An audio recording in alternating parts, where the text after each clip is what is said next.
बिचको पाउ हटाइदियो हो क्या मिडल नेम भन्छन् होइन मिडल नेम अब कहीँ युज हुँदैन त्यसले गर्दा म स्पेसली अब चाहिँ यो इन्डस्ट्रीको लागि के कसो गर्नुपर्छ के छन् भनौँ न त्यसको उतार चढावहरू त्यसको बारेमा मेरो यो अहिलेको दोस्रो इन्डस्ट्री एक्सपिरियन्स हो यो त पहिले एउटा इन्डस्ट्रीमा काम कम्पनी चाहिँ अब डिफ्रेन्ट हो इन्डस्ट्री उस्तै हो सेमिकन्डक्टर इन्डस्ट्री हो मेरो त्यो दुईटाको बारेमा र मैले अहिलेसम्म गरेको अनुभव के हो कसो हो हाम्रो यहाँ मिर्ला सरले भन्नुभयो एकाडेमीको बारेमा होइन टिचिङ फिल्ड रिसर्च फिल्ड म चाहिँ अब कसरी प्रिपेयर गर्ने यसको लागि इन्डस्ट्रीमा छिर्नको लागि भन्ने कुरो के अब भनेको जस्तो सधैँ त हुँदैन तैपनि अब कहिलेकाहीँ अब दुईटै बाटो ओपन राख्नुपर्छ एउटा सबभन्दा इम्पोर्टेन्ट कुरा इन्ट्रेस्ट हो होइन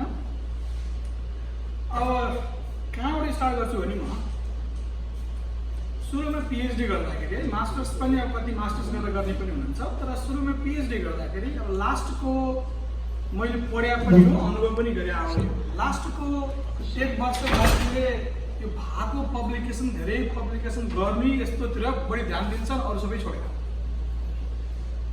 तर इन्डस्ट्रीको लागि खास के हो भने पब्लिकेसन इम्पोर्टेन्ट हो है तर इन्डस्ट्रीको लागि पब्लिकेसन भन्दा नि बढी स्किल भन्दाखेरि के बुझिन्छ भने अब इन्डस्ट्री मैले के गरेको म कहाँ फिट हुन्छु होइन अब यो अन्त पाइन्छ मैले जस्ट यो इन्फर्मल टाइपको म गरिरहेको छु लास्टमा धेरै क्वेसन आउँछ मलाई थाहा छ तर तपाईँहरू अब केही छ भने सोध्नु होला हामी अब मैले पढाएको थिएँ एउटा पिएचडी गरेको मध्ये 34% मात्रै एकाडेमिक फिल्डमा जान्छ एकाडेमियामा जान्छ 34% बाँकी चाहिँ कसले लिन्छ होइन यो इन्डस्ट्री यस्ता यस्तै चिजहरूले बाँकी मेजोरिटी चाहिँ त्यतापट्टि जान्छ हाम्रो ट्रेनिङ एज अ मेरो ट्रेनिङ म फिजिक्स पढेँ अबाउट क्वान्टम मेकानिक्स नलेज धेरै राम्रो हो कि तर त्यो खालि त्यो नलेज भएर कहाँ युज गर्ने त इन्डस्ट्रीमा त युज गर्नु पऱ्यो नि होइन त्यसले गर्दा स्किल भने आफूले स्किल डेभलप भने के हो त्यो म भन्न गइरहेको छु यसको बारेमा अब सबभन्दा पहिले म कहाँ फिट हुन्छु त इन्डस्ट्रीमा होइन त्यो विचार गर्नुपर्छ अनि त्यसको लागि एकछिनको लागि अब आइफोनकै कुरा गरौँ होइन अब यो मसँग आइफोन छ यहाँ चाहिँ अब धेरै चिपहरू एउटा चिप छैन धेरै चिप छन् धेरै आइसकेको छन् यसमा होइन अब कहाँ आउँछ डिफ्रेन्ट कम्पनीहरूले डिफ्रेन्ट पार्ट गर्छन् एप्पलले के गर्छ सबै जोइन गरेर एउटा डिजाइन उनीहरूको हो पछिबाट जोइन गरेर एउटा वर्किङ डिभाइस बनाउँछ अनि त्यसमध्ये एउटा मैले पहिले काम गरेको कम्पनी पनि हो अहिले काम गरे पनि कम्पनी त्यसैको एउटा पार्ट वायरलेस डिभाइस हामी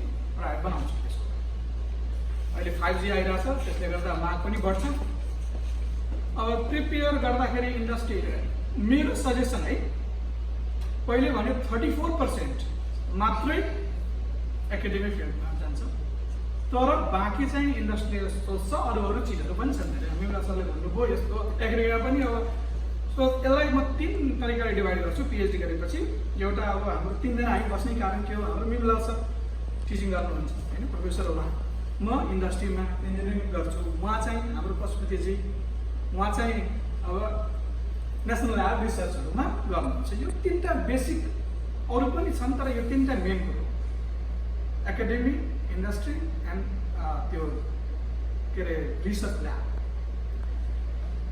अब प्रिपेयर गर्दाखेरि इन्डस्ट्रीको लागि प्रिपेयर गर्दाखेरि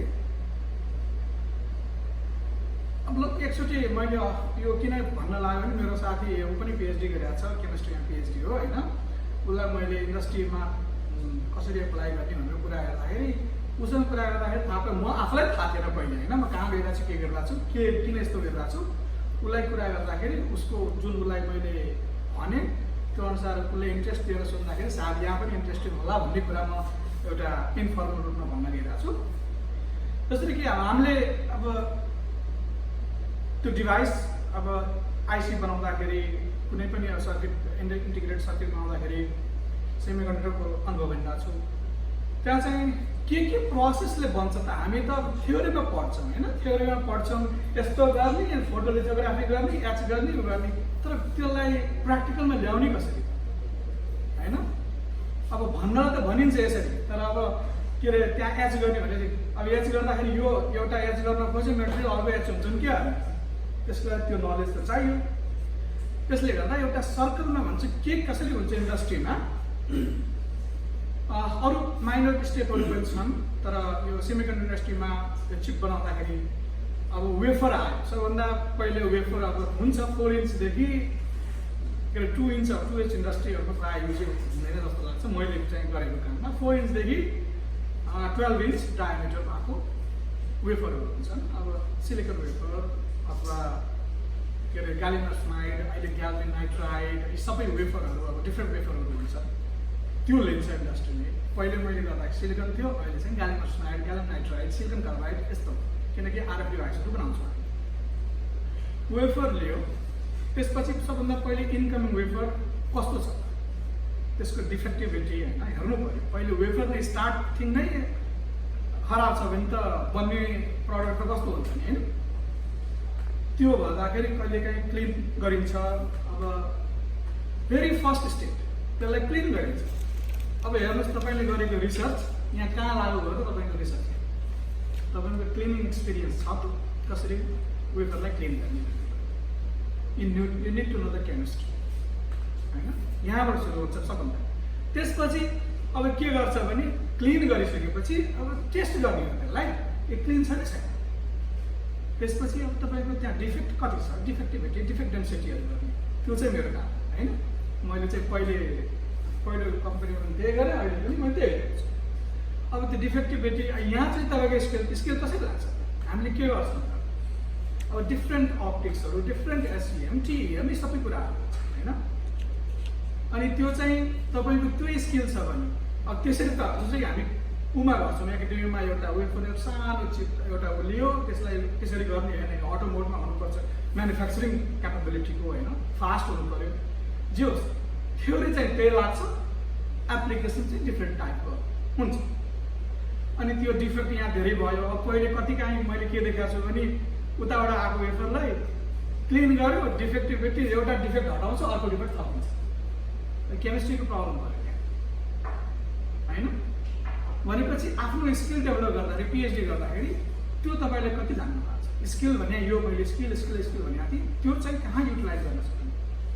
त्यसपछि अब यो ल क्लिन भयो, त्यसपछि अब लिथोमा जान्छ, लिथो प्रिन्ट गर्ने हो। अब त्यो डिजाइन प्रिन्ट गर्दाखेरि अब सबै लिथोग्राफी कसरी हुन्छ तपाईँले त्यो गर्नुभएको छ, त्यसको बारेमा डिफ्रेन्ट अब लिथोग्राफी, पोजिटिभ नेगेटिभ टोन रेजिस्टेन्सहरू सबै योहरू छन् होइन, टोन पोजिटिभ नेगेटिभ रेजिस्टरहरू यस्ताहरू त्यो युज हुन्छ। बेसिक कुरा गरिरहेको छ, त्यसले गर्दा डिप चाहिँ नजाउँ त्यसमा। त्यसपछि लिथोग्राफी गरेपछि अब तपाईँले सबैमा डिजाइन बनाउनु पर्यो, तर सबै प्लेन थियो, अब त्यहाँबाट केही हटाउनु पऱ्यो अनि पो डिजाइन गर्न हुन्छ होइन। अनि त्यसलाई के भन्ने त्यो एच हुन्छ। एच चाहिँ अब कति एचहरू हुन्छन्, अब कुन पार्ट हटाउने हो कुन पार्ट नहटाउने हो। अब तपाईँ केमिकल रिएक्सनहरू थाहा छैन भने एउटा हटाउनु पर्ने हो अर्को हट्छ, त्यस्ता मिस्टेकहरू भइरहेछ होइन। त्यो एच अब एच गर्दाखेरि अब त्यो लिथोमा त डेभलपहरू मैले छोडेको त्यो यहाँ भन्न बिर्सेँ, डेभलप गर्ने फोटो डेभलप गरे जस्तै। त्यसपछि त्यसलाई क्लिन एच गर्ने यस्तो त्यहाँ आउँछ एच। अब तपाईँको केमिस्ट्री त्यहाँ पनि लाग्छ। यहाँ फिजिक्स जस्तै कि हाम्रो मेला साल फिजिक्स भनेको फिजिक्समा मात्रै हुँदैन कि सबै रिलेटेड हुन्छ माथि होइन। अब केमिस्ट्री पढ्ने पनि इन्जिनियरिङ गरेको छ होइन, फिजिक्स पढ्ने गरेको छ, इभन बायोलोजी पनि इन्जिनियरिङ गरेर ल्याएको छु कि त्यस्तो किसिमको। त्यो एच गर्नुभयो तपाईँले। अब त्यो के हुन्छ भने एच पनि डिफ्रेन्ट टाइपको एच हुन्छ। अब त्यो सर्टेन चिज होइन, सेलेक्टिभ एचहरू हुन्छन् होइन, आइसोट्रोपिक एनिसोट्रोपिक भन्दाखेरि अब तिमीले हामीले एच गर्दाखेरि यतातिर नजाओस् त्यस्तो चाहिँ अब कति त सेलेक्टिभ भनौँ न, आइसोट्रोपिक एनिसोट्रोपिक उतैतिर सेम गर्न चाहन्छौँ कि डिफ्रेन्टले भने चाहिँ त्यहाँ एउटा क्यालकुलेसन हुन्छ, म्याथमेटिक्स हुन्छ, त्यो अनुसार एच हुन्छ होइन। अब त्यो एच भएपछि त्यसलाई फेरि के अरे एच गरेपछि त त्यहाँ फेरि डर्टी थिङ बस्ने भयो त्यहाँ होइन। अनि त्यसपछि त डर्टी थिङलाई त्यहाँ क्लिन गर्नु पऱ्यो, फेरि केमिस्ट्री आयो। एच पनि एउटा केमिस्ट्री हो त्यहाँ क्लिन गर्नलाई कुन मेटेरियल ह्याच गरे हो त्यसलाई वास आउट गर्नु पर्यो, कुन केमिकलले गर्छ हैन। अब यो म जसरी भन्दै गएको छु फ्लो नि त्यसरी नै आफूलाई यहाँ फिट गर्नुहोस् कि मैले गरेको काम मेरो स्किल कहाँ फिट भइरहेको छ। त राम्ररी भन्ने हो भने म इन्डस्ट्रीमा जानुभन्दा पहिले मलाई थाहा थिएन हैन।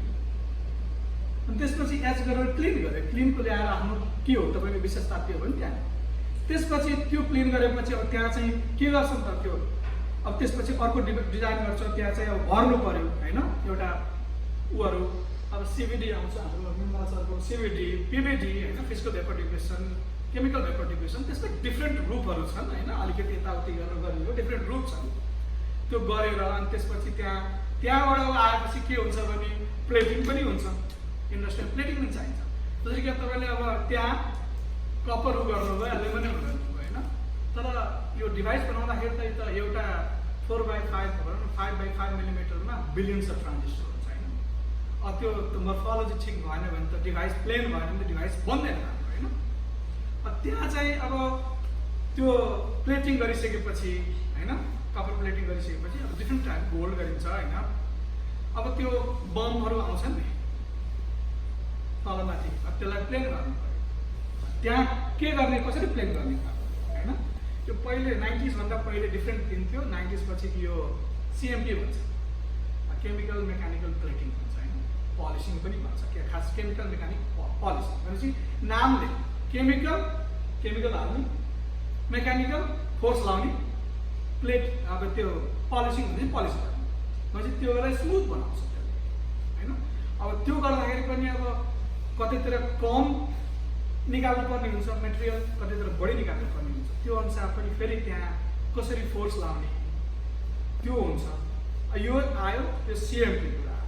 त्यसपछि अब अगेन CMP गरेपछि द डर्टिएस्ट प्रोसेस उमा, यो हामीले गर्दाखेरि एकदम डर्टिएस्ट प्रोसेस हो। त्यसलाई फेरि क्लिन गर्नु पर्यो, सबै त्यो पलिस गरेर निकालेको छ त्यसलाई क्लिन गर्नु पर्यो। इट हेज टु बी भनौँ न एकदम डिफेक्ट हुनु भयो।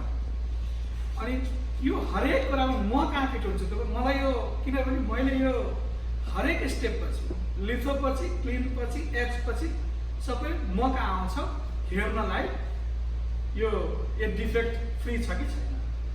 एउटा हाम्रो त्यो लिमिट हुन्छ, योभन्दा बढी छ भने अब 100% त कहिले पनि हुँदैन। त्यसले गर्दा मैले यो मेरो भनौँ न मेरो आफै गर्दाखेरि मैले यो सबै जान्नु पर्यो, बेसिक नलेजहरू सबै हुनु पर्यो कि मैले CMP गर्दाखेरि के मेटेरियल युज गरेका छन्, के मेटेरियल गर्दाखेरि त्यो मेकानिकल फोर्स पनि लगाएको छ, केमिस्ट्री पनि गरिरहेको छ, के डिफेक्टहरू छन्, के आउन सक्छ र कसरी क्लिन गरे। कुनै डिफेक्ट आयो भने मैले त्यो पोइन्ट आउट गर्नु पर्यो, यो टुलको काम हो भनेर हैन। अनि त्यो अब हेरेर हाम्रो एउटा चार्ट हेरेर टुल प्रब्लम हो कि यी सबै कुराहरू हैन। यो PVD डिफ्युजन, यो एपिटेक्सी हैन, सबै त्यहाँ त्यो कति सर्टेन चिज अब एपिटेक्सी अब त्यहाँ अब क्रिस्टल ग्रो गर्नु पर्यो भने हैन, त्यहाँ चाहिँ अब त्यो चाहिँ डिफिकल्ट प्रोसेस हो, धेरै खासै अब इजी के भन्ने हैन। सबै गरेर लास्टमा एउटा वेफर लिएपछि अब हेर्दाखेरि कस्तो अब कुन साइजको डिभाइस बनाइरहेको छौँ। अहिले त 5 नैनोमिटरको डेभलपमेन्ट भइरहेको छ, 10 नैनोमिटरको बनिरहेको छ हैन फिचर साइज। यो सबै गरेपछि अब यो पढ्दाखेरि PhD गर्नु सक्नुभन्दा 1 वर्ष पहिले चाहिँ 1 वर्ष 2 वर्ष पहिले आफूलाई हेर्नुहोस् कहाँ फिट हुनुहुन्छ तपाईँ, अनि त्यो स्किललाई बढी गर्नुहोस्। अनि त्यहाँ जब अप्लाई गर्नुभयो, इन्टरभ्यू गर्नुभयो होइन, त्यहाँ चाहिँ त्यो गर्नु पर्यो। अब म के रेकमेन्ड गर्छु भने मलाई स्पेसली होइन, हामी अब इलेक्ट्रोडायनामिक्स, क्वान्टम मेकानिक्स अब पढ्यो, सबै पढ्यो होइन। तर मैले एउटा इन्जिनियरिङ कोर्स पनि ल्याएको थिएँ। हामी चाहिँ बढी थ्योरीमा फोकस गर्छौँ। मेरो युनिभर्सिटी त्यस्तो होला, अन्त छैन होला। इन्जिनियरिङतिर प्र्याक्टिकल यस्तो कुरा कसरी गर्ने भन्ने कुरो प्र्याक्टिकल तरिकाले सिकाउँछ। त्यसले गर्दा त्यतातिर चाहिँ एउटा दुईवटा कोर्स लिए राम्रो हुन्थ्यो कि न्यानो स्ट्रक्चर यस्ताहरू कोर्स लियो भने तिनीहरूले सबै बेस यो गर्छ, जुन मलाई थिएन। मैले सबै आफै पढेर बुझेर अब यो इन्डस्ट्रीमा एक्सपिरियन्स भएर गरेको। यसरी फिट गर्ने अब रह्यो। त्यसपछि अब एप्लाई गर्दाखेरि मलाई लिने अरूलाई नलिने भनेपछि उहाँ निर्मला सरले भन्नु पनि एप्लिकेसन भएर फाल्दैन होइन। त्योभन्दा सोच्नु 34% मात्रै उता जान्छ, यतातिर बाँकी आउँछ भने कति एप्लिकेसन होला होइन। यहाँ त त्यो पिएचडी मात्रै हो, यहाँ मास्टर्स पनि त्यही कम्प्लिट गरेर आउँछ, पिएचडी पनि त्यसैको लागि, ब्याचलर पनि त्यसलाई कम्प्लिट गरेर आउँछ। अनि एउटा 100वटाबाट 500वटा 1000वटा एप्लिकेसन हुनसक्छ होइन। अनि कहाँ फिट कसरी तपाईँलाई लिन्छ अझै त्यो टाइम छैन मान्छेलाई कि तपाईँको एप्लिकेसन गएर दुईवटा अब टपमा आउने एउटा त लिङ्क बनाउनुहोस्, त्यहाँ कोही मान्छे छ भने त्यसलाई डाइरेक्ट रेज्युमी बनाएर त्यसमा अब हायरिङ म्यानेजरले चिनेको छ भने त्यसले दिन्छ, त्यसले त्यो रेज्युमी फाल्छ हेर्छ, अथवा त्यो चाहिँ अब लिङ्क हो होइन। दोस्रो कुरा अब रेज्युमी तपाईँ बनाउँदाखेरि अब एउटै रेज्युमी मैले नै गरेको थियो, एउटै रेज्युमी बनायो 50वटा पनि फाल्दिउँ होइन, त्यो हुँदैन, त्यो कसैले हेर्न सक्दैन। त्यो एउटा रेज्युमीको अहिले इन्डस्ट्री हेर्ने हो भने पढ्ने हो भने एउटा रेज्युमीलाई 30 सेकेन्ड टु 1 मिनट दिन्छ। फेरि मुला सरले भने जस्तो रेज्युमी र सिभी, मैले रेज्युमी पठाएँ मैले पिएचडी गरेपछि, तर मैले सिभी पठाएको छु, मैले रेज्युमी पठाएकै छु, मलाई अहिले थाहा छ किनकि टाइम छैन होइन। टाइम नभए चाहिँ उनीहरूले हेर्दैन। रेज्युमी 1 पेज म्याक्सिमम 2 पेज इन्डस्ट्रीमा, त्यो पुरा पब्लिकेसनलाई गरेर त्यो राख्ने काम छ, स्किललाई बढाइन्छ। फेरि त्यो चाहिँ सबभन्दा पहिले त रेज्युमीमा माथि आउने कुरो होइन, त्यहाँ हेर्नुहोस् कुनमा अब टाइम त लाग्छ, मेहनत लाग्छ, जुन एप्लिकेसन जुनमा एप्लाई गरिदियो त्यसको हेर्नुहोस् के त्यहाँ डिमान्ड गरिरहेको छ, त्यो अनुसार फेरि अब त्यो सबै बजवर्डहरू लगेर राखेर हुँदैन, त्यसको बारेमा आफूलाई नलेज हुनु पऱ्यो। किनकि इन्टरभ्यूमा बाइचान्स फोनमा इन्टरभ्यू गर्यो अथवा फोन पछि अनसाइट बोलायो भने तिनीहरूको मेन तपाईँ को भनेर त्यो रेज्युमी हो, तपाईँ को भने त्यो रेज्युमी हो भनेपछि जसरी कि हामीलाई सिकाइन्थ्यो नि प्रेजेन्टेसन गर्दाखेरि त्यहाँ एउटा पनि वर्ड नराख्नु जुन आफूलाई थाहा छ, डिटेल नलेज। त्यसरी रेज्युमीमा पनि त्यो बजवर्ड राखेर मात्रै हुँदैन, त्यसको जे राख्नु भएको छ, कतिले देखाएको छ भने रेज्युमी गयो होइन, अनि सोद्धाखेरि थाहा छैन, त्यो कतैबाट ल्याएर हालिदिएको छ, त्यो पहिले अनसाइट गएर पनि त्यो हुँदैन होइन। सो अब इन्टरभ्यू प्रोसेस यहाँ तिनवटा मेन स्टेप। एउटा त फर्स्ट अनलाइन सिस्टम छ आजकल, तपाईँले रेज्युमी हालेपछि कुनै पोजिसनमा अनलाइन सिस्टमले तपाईँको त्यो उनीहरूको किवर्ड र तपाईँको किवर्डबाट तान्छ। 500 एप्लिकेसन छ भने त्यहाँबाट 20-30वटा उसले तान्छ, त्यसपछि त रेक्रुटरको हातमा हुन्छ, त्यसले त 20-30वटाबाट 10-12वटा चाहिँ उसले 30 सेकेन्ड टु 1 मिनट हेरेर हायरिङ म्यानेजरलाई पठाउँछ। हायरिङ म्यानेजरलाई 10-15वटामा कतिवटालाई बोलाउने हो, कहिलेकाहीँ 2-3टा, कहिलेकाहीँ 10वटासम्म तिनीहरूले अनसाइटमा 10वटा ट्राई गर्छ। त्यसपछि 10वटामा तिनीहरूले फोन इन्टरभ्यू गर्छन्, 2-3जनालाई अनसाइट बोलाउँछ, अनि त्यहाँ एउटा छान्छ। भनेपछि कहाँ गर्नु पऱ्यो त, पहिले रेज्युमी त्यहाँ मिल्नु पऱ्यो अनलाइन सिस्टमबाट। तर यो दुईवटा बाइपास गरियो कि जब कोही मान्छे छ डाइरेक्ट हातमा रेज्युमी गयो भने यो दुईवटा स्टेप त्यो अनलाइन सिस्टमबाट तान्ने र त्यहाँबाट रिक्रुटरले तान्ने, यो दुईवटा स्टेप ऊ भयो लास्टको 10मा लास्टको 20मा चाहिँ गर्नुहुन्छ होइन। यो कुरा त्यहाँ गएपछि अब रेज्युमी इन्टरभ्यूमा गरेपछि रेज्युमी गर्दाखेरि अब त्यहाँ चाहिँ गएपछि अब धेरै लिन्न 2 मिनट हो। रेज्युमी त्यहाँ गएपछि अब त्यहाँ इन्टरभ्यूमा चाहिँ 2 किसिमको फेरि इन्टरभ्यूमा के हुन्छ, तपाईँलाई कति नलेज छ, तपाईँले बोलाएको छ भनेपछि नलेज छ बुझेर बोला होला क्या। भनौँ न इनएक्सपिरियन्सलाई नयाँलाई त त्यो तपाईँलाई सोध्न सक्छ, एक्सपिरियन्सहरूलाई चाहिँ के गर्छ छ इनएक्सपिरियन्सलाई त्यो क्वेसनहरू जे छ त्यहाँ बोल्न सक्नु पऱ्यो, आफूले गरेको त्यो एउटा देखाउन सक्नु पऱ्यो। अनि त्यसमा यो पनि हेर्छ, यो दोस्रो पहिलो कुरा त्यो पनि, दोस्रो कुरा अर्को पनि छ सिमिलर कि यो मान्छे हाम्रो टिममा 8 जना काम गर्छन्, यो त्यो टिममा फिट हुन्छ कि हुँदैन। यदि लाग्यो यो मान्छेसँग हामी डिल गर्न सक्दैनौँ भने लिनु। लास्ट 1-2टा अब कुरा भन्न गइरहेको छ, त्यो इन्डस्ट्रीमा पनि अब स्पेसली 2टा क्याटेगोरी गर्छ कि आजकल यो ठुलो इन्डस्ट्रीहरूमा। हामी यो पिएचडी गर्दाखेरि एउटै गर्छौँ, सबैले इक्विपमेन्ट पनि एउटै हो, प्रोसेस पनि एउटै हो। इन्डस्ट्रीहरूमा छन् जहाँ धेरै मान्छे काम गर्छन्, इक्विपमेन्ट साइड एउटा हुन्छ, के अरे प्रोसेस साइड एउटा हुन्छ। अब प्रोसेसको लागि तयारी गर्ने इक्विपमेन्ट तपाईँलाई के आउँछ, प्रोसेसको बढी नलेज छ, त्यो पनि खालि थ्योरिटिकल होइन, एक्सपेरिमेन्टल कि इक्विपमेन्टको बढी नलेज छ। मलाई क्वेसन गरेको थियो मैले इन्टरभ्यू गर्दाखेरि यो सेकेन्ड टपमा एक ठाउँमा कुनै कम्प्युटर खोलेर पुरै पार्ट पुर्जा निकालेर बनाएको छ, फेरि फिट गरेको छैन भने त, जबकि म गएको थिएँ इक्विपमेन्ट इन्जिनियरिङको लागि। त्यहाँ मलाई आउँदैन त्यस्तो हुनु पर्यो, खोल्ने निकालेर अनि त्यसपछि बनाउन सक्नुहुन्छ कि एउटा जनरल थिङ के भनेपछि इक्विपमेन्ट कतिको इन्ट्रेस्ट हुन्छ त्यहाँ, कतिको मेरो प्रोसेसमा तै पनि म गएको थिएँ त्यहाँनिर के रहेछ भनेर। यो